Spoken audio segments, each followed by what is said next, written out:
Pati ba naman tong hugasin ng pinggan, kailangan paalalahanan ka pa? Ano ba naman yan, Ian? Alam ko naman na nagsumpaan tayong dalawang magmamahalan at aalagaan ng isa't isa. Pero bakit parang puro ako na lang? Tama na nga, Weng. Nagtitinda rin naman ako, di ba? Hindi pa nga ako makapagsara-sara dahil hanggang ngayon, wala pa tayong maipambabayad doon sa tuition ng mga anak natin.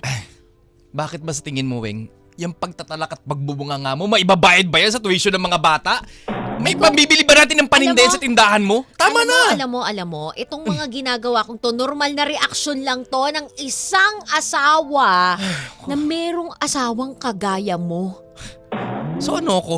Wala akong silbi sa buhay mo? Di ba ako nga nagtatrabaho? Parehas tayong tapos. Pero ikaw, ano? Wala kang ginawa, araw-araw ako talakan. Sa maliit na bagay, nagbubunga nga ka. Ganun. Hindi ba pwedeng... Sadali, sinusumbat mo sa akin na parehas tayong graduate ng computer science. Pero ikaw lang ang nagtatrabaho sa field mo. Di ikaw na! Anong gusto mo? Palakpakan kita? Ha? Kung di naman dahil inanakan mo ko, di ba hindi naman tayo aabot sa ganito. At sana na-pursue ko yung job offer sa akin dati na maganda. Di ba? Pero dahil kailangan kong alagaan yung mga anak natin, kaya wag mo sa akin masusumbat yan. Sinasabi ko talaga sa'yo. Sinasabi ko rin naman sa'yo, pinapaliwanag ko. Kumalma ka, pwede ka naman makipag-usap sa akin nang hindi ka sumisigaw. Naririnig tayo ng mga kapitbahay.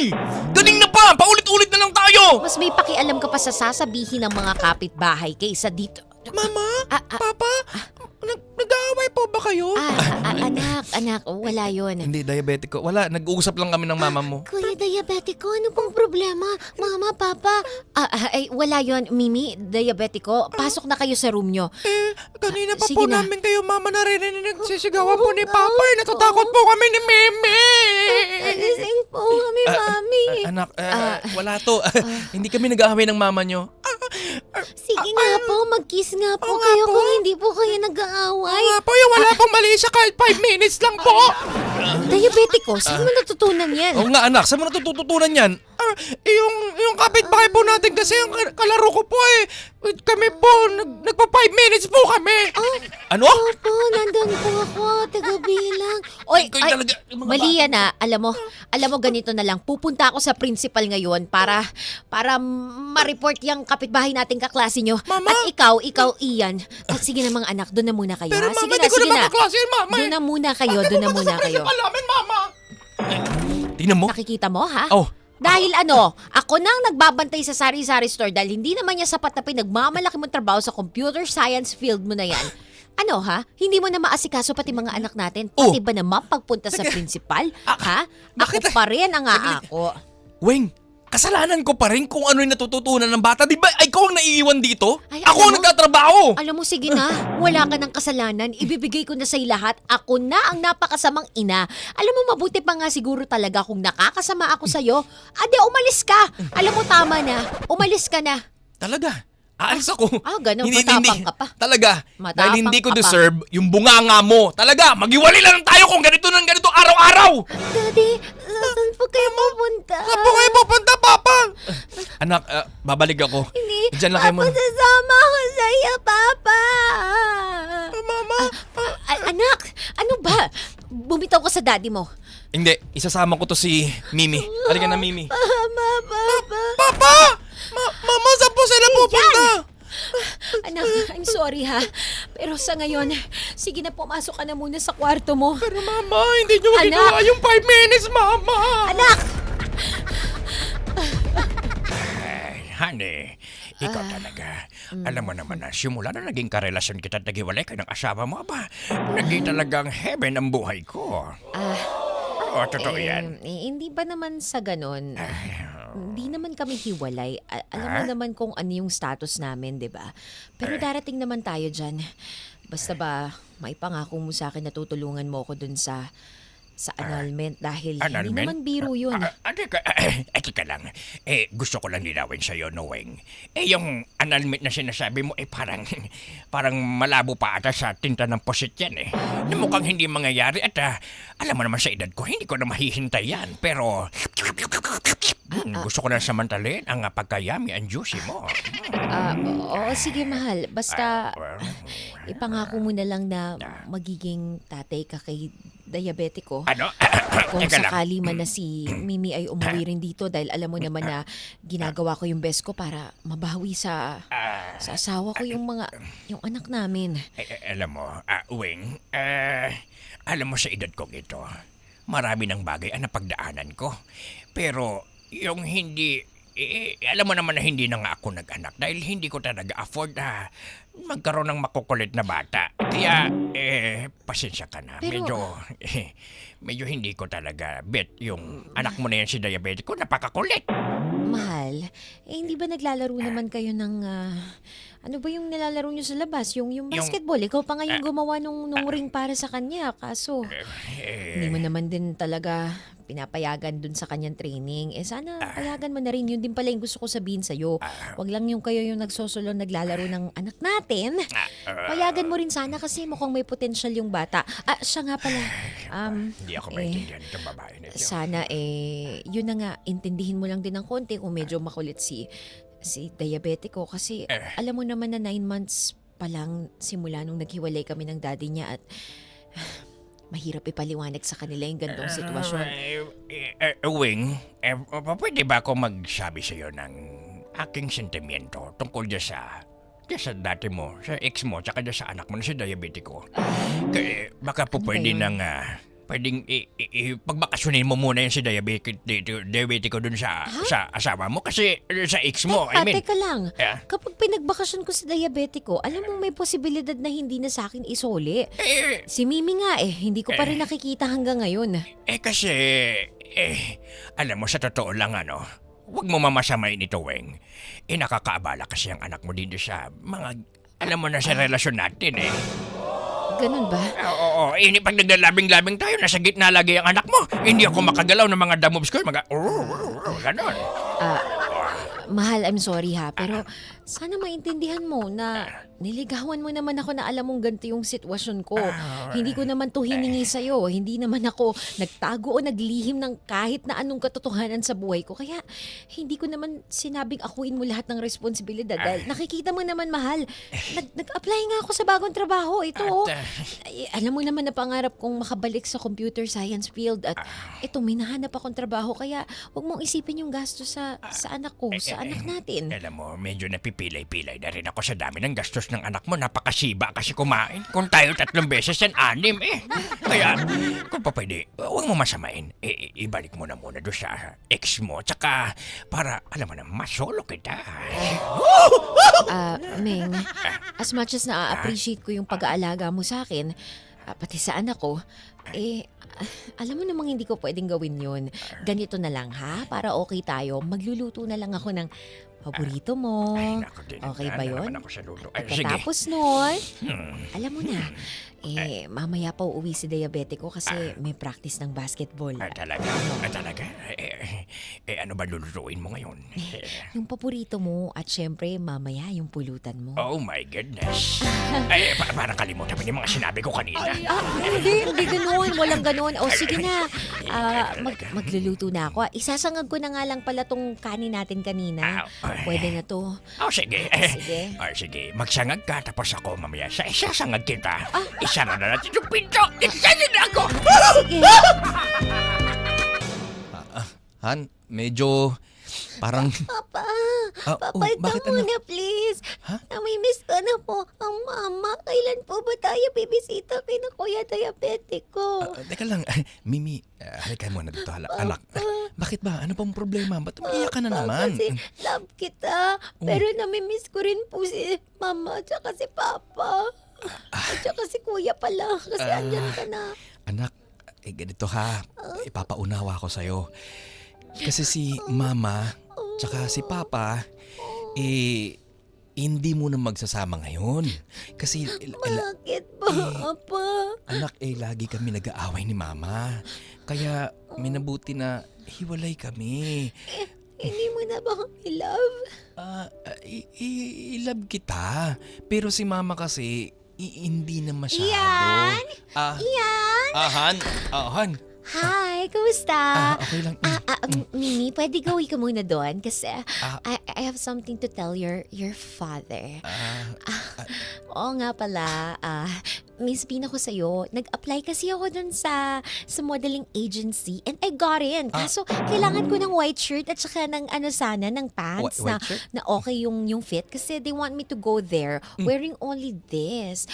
Kaso nga lang, alam mo naman, di ba pumayat ako dahil sa mga turok-turok na yan? So, luwag na ng pants ko.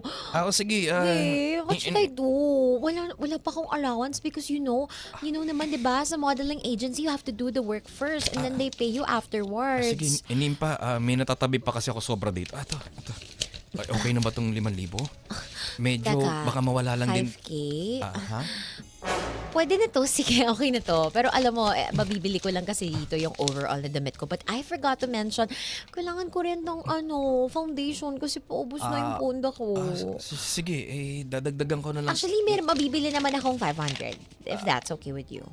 Okay lang? Sige, kung iyan na naman makakatulong sa Okay. karir mo Han?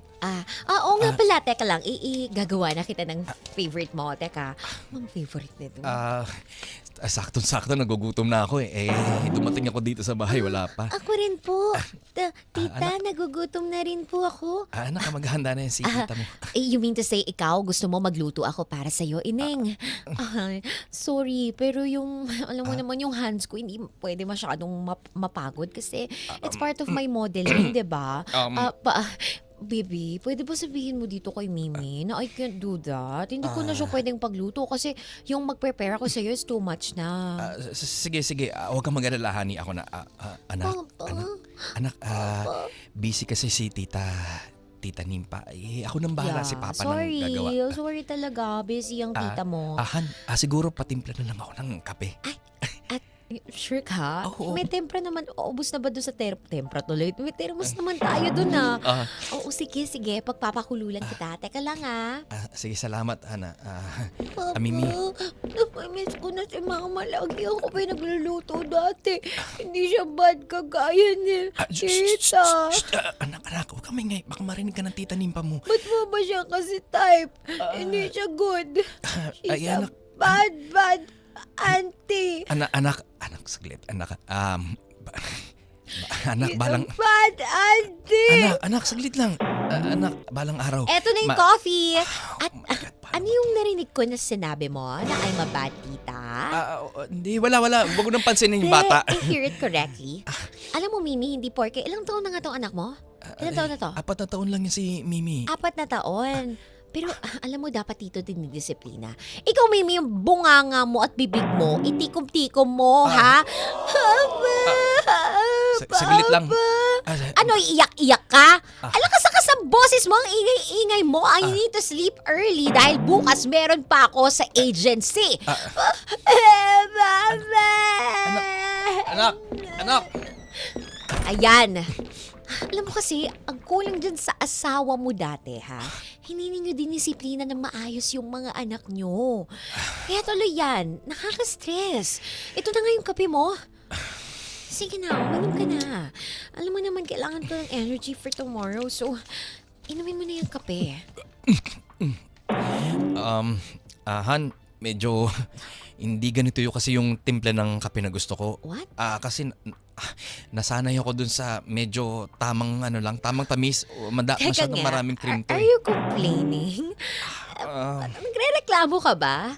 I mean, sorry ha, pero akala ko naman na nag-decide tayo na mag-live-in because you wanted a partner. You wanted a parent for Mimi na kaya siyang disiplinahin. Pero saglit hindi lang. ako katulong. Okay. Nimpa, saglit lang ha. Medyo sumusobra ka naman yata to sa boundary. Bata yun, huwag mong papatulan, di ba? Yan naman ang sinabi Alam ko mo, sa'yo. kung sumusobra sa boundary, what if ibalik mo na lang siya sa nanay niya? Ano? O tagal, 9 months pa lang naman yun. Hindi pa naman masyado yung attachment sa'yo ng bata. Teka, Pwede mo pang ibalik. If I were you, gagawin ko yun. Sa panahon ngayon, hindi na uso yung pag-aanak. saglit lang. I'm telling you, pwede tayong, alam mo yun, titira tayo dito sa bahay. Less expenses, no tuition fee. Saglit, Nimpa. Saglit lang. Parang hindi ko yata gusto yung mga sinasabi mo. Di ba tinanggap mo naman ako? Tanggap mo dapat yung pati anak ko. Hindi dapat ganito. Ayoko mamili sa inyo. Wala naman nagsabi na kailangan mamili. I'm just saying that she still has another parent. So, why not make her do her job as a mom? Hindi pwedeng ikaw lang ng ikaw. Tsaka diba talaga namang under the law, siya yung dapat nag-aalaga sa mga anak and not you. Pwede ka namang magsustento. I can help you with that. Pag nakuha ko na yung sa modeling ko. Right? Ano? Okay ba sa'yo yun? Nimpa, hindi ko alam yung sasagot ko sa'yo. Diabetic ko naman. Umuwi ka na sa bahay. Sige na, ha? Ayoko na mahirapan pa. Tara na, sige na. Pero mama, ayoko po talaga eh. Naku, baka magalit pa ang tito mo. Kasi po sabi po ni Papa wala po siyang kasama. Ayun na nga ang daddy mo. Sige na. Ayun ang tito mo. Huwag ka maingay. Nandiyan pala kayong dalawa. Oo, kasi pinipilit ko na lang na umuwi to. Ayaw pa kasi naglalaro pa dun sa labas. Anak, tara na, tara. Siguro hayaan mo na lang yung anak mo kasi malaki naman na yan. Di ba sabi ko nga sa'yo na ibalik mo na lang yan sa tatay niya para wala na tayong gulo dito sa bahay para manahimik na tayo masulo kita. Teka nga, ha? Huwag mo nga pakialaman ng diskarte ko bilang magulang. Magulang ako ng anak ko. At kung merong magde-decide sa kung paano ko siya gustong palakihin, ako yun. Alam mo, Wing, nagkasundo tayo na magsama tayo sa loob ng isang tahanan, sa loob ng isang bubong. Pero, nasabi ko na rin sa ito at hindi ko malilimutan na hindi ko tanggap yung matigas na ulo na anak mo. Napakasiba pa na uubos dito yung mga stock. Teka lang, huwag mo naman pagsalitaan ng ganyan ng anak ko si diabetiko ha. Sumusobra ka na. Pero ikaw ang sumasobra. Hindi ka makausap na matino. Ano bang sinasabi mo? Bakit ba sa tuwing magkakaroon na lang tayo ng diskusyon, ito yung kailangan mong i-bring up sa akin? May problema ka ba sa anak ko? Talaga may problema ako sa anak mo pag hindi mo sinaulihan doon sa ex mo na tuon. Ay, sinasabi ko sa'yo, dahil pag hindi mo binalik yan, maghiwalay na lang tayo at mamuhay ka mag-isa mo. Adi, lumabas din ang totoo. Diba? Na gusto mo naman talaga ipaalisin yung anak ko dito kahit na nung una. Diba? Sinasabi mo na ikaw ang bahala sa amin. Bakit ha? Hinihingi ko ba sa yung pambayad ng tuition ng anak ko? Hindi ba kaya nga ako bumalik sa pagtatrabaho? Dahil para matustusan ng anak ko. Ngayon, lumalabas siya sa bibig. Halika dito, babae. Napakawalang niya mo, wala kang utang na loob. Nasasaktan ako. Bakit mo ako sinampal? Dapat lang sa'yo yan. Dahil napakawalang kwenta mong babae. Bastarda! Diabetiko, anak. Mama! Diabetiko. Bakit yung sinasaktan ng papa ko? Ay, mama ko! Bitawan mo kung bata ka. Sa laula ka. Sasaktan ng anak ko. Subukan mo siyang hawakan. At talagang ipakukulong kita. Ipakulong mo, samahan pa kita. Diyan na kayo. Magsilayas ka sa pamamahay ko. Hindi ko na kailangan. Anak, diabetiko, I'm so sorry. Anak, patawarin mo, mami, ha? Mama! Walang bahala, huwag ka nang umiyak. Huwag ka nang umiyak, I'm sorry. Magmalag na lang po tayo kay Papa. Mag 5 minutes na po kayo. Parang awa nila. Hindi, anak. Sige na, pumunta na tayo sa kwarto. Tara na. Pinalayas nga po tayo, Mama. Tayo ba yung lumayas? Akala ko siyang umalis. Hindi po bahay na po sa Mama. Nalito ako kasi natampal ako. Anak, sige na ha. Pupunta muna tayo sa motel. May pera ka pa dyan, Mama. May 300 pa ako dito. Tara na. Mama, natatakot po ako. Hindi, akong bahala sa'yo, anak, Mama, ha? I'm so scared. Diabetic ko, I'm sorry, ha, anak ko. Mama. Tawarin mo ang mami, okay? Mama, patawarin mo rin po ako. Naging matigas po yung ulo ko sa Anak. inyo. Walang ganun, ha? Wala kang nagawang Ano po ba yan, room service? Teka, anak, ha? Sandali lang. Ano po yon? Weng? Ian? Ian, anong ginagawa mo rito? Ay, nag-chat sa akin yung anak mo sa diabetic ko. May nangyari daw sa inyo. At pwede mong papasukin mo muna ako dito sa kwarto nyo. I'm sorry, sige. Papasok ka muna. Weng, ano ba nangyari? Ian. Papa! Oh, anak, diabetic ko. Mama, sinaktan po ni Tito Mangkanor si Mama. Sinampal niya po. Iyan. Weng, totoo ba yun? Oo. Nagkamali ako. At inilagay ko sa kapahabakan si diabetiko. Huwag tong pagbigyan ko ng pagkakataon yung matandang yun. Saan ba nakatira yun? Halika.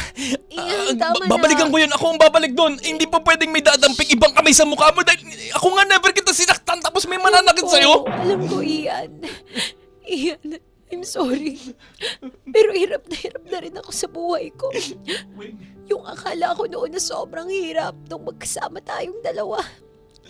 Higit pa doon ang dinanas namin ng anak natin. Weng, Nung naghiwalay tayong dalawa. Weng. Hindi ako papayag ng ganito. Sasapitin yung dalawa. Weng, patawarin mo ako. Patawarin mo ako na hindi ako nagsabi sa'yo na pupunta ako dito. Nag-worry lang ako kasi nag-chat sa akin si diabetiko. Umiiyak. Nagbo-voice message na iyak ka daw ng iyak. Sorry, Weng. Totoo yun. Pero, ikaw, kumusta na ba si Mimi? Nasaan si Mimi? Si Mimi nandun sa bahay. Weng. May kasama ka ba sinong nag-aalaga sa kanya? Ang inang ba? O Actually, dinala ko na kay Inang. Dahil, Weng, tatapatin kita.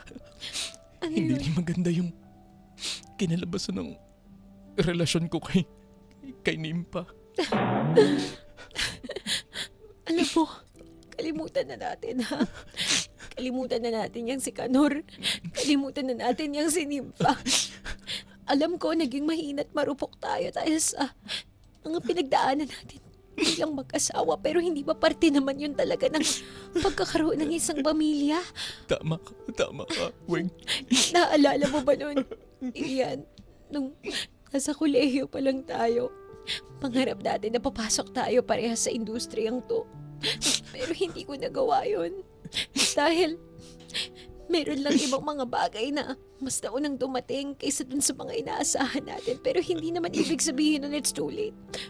Siguro kung meron lang magandang nangyari, Ian, nung nagkahiwalay tayo, nakabalik ako sa industriya ko. Mahal, huwag kang mag-alala.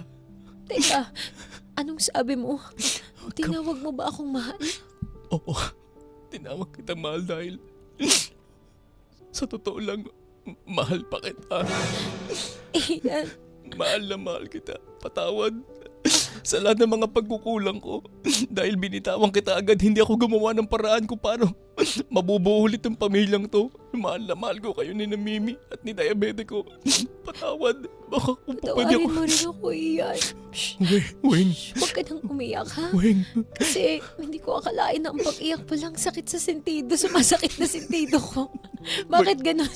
Wala naman akong pampabotox pero ang sakit. Kaya tama na, wag na tayong umiyak, ha? Ang mahalaga, Kulang ka lang ng kape, Weng. ang mahalaga na sundo muna kami dito. Huwag na tayong umiyak kasi ang sakit talaga. Hindi ko alam bakit ganun. Sign na ba ito ng pagtanda? Na nakaka-feel ako ng ganito pag iniipit ang boses. Weng ko, sa ano kasi tinuturok mo, Weng. Hindi ko rin alam. Ganito na lang, Weng. Pwede ba ako makiusap sa'yo? Huwag na muna tayong umiyak sa isang kondisyon. Ano yun? Pwede bang Ano? bumalik tayo sa dati? Pwede bang buuin natin itong pamilya natin? Sama-sama tayo ulit ni Mimi, ni diabetiko. Ikaw, dahil ang totoo, Ano yun? hindi po. Ang isang araw ko nang wala ka. Oh, grabe naman. I love you. Mahal na mahal ko kayo. Sige pa, yan pa. Ay, umalis na nga tayo dito sa motel.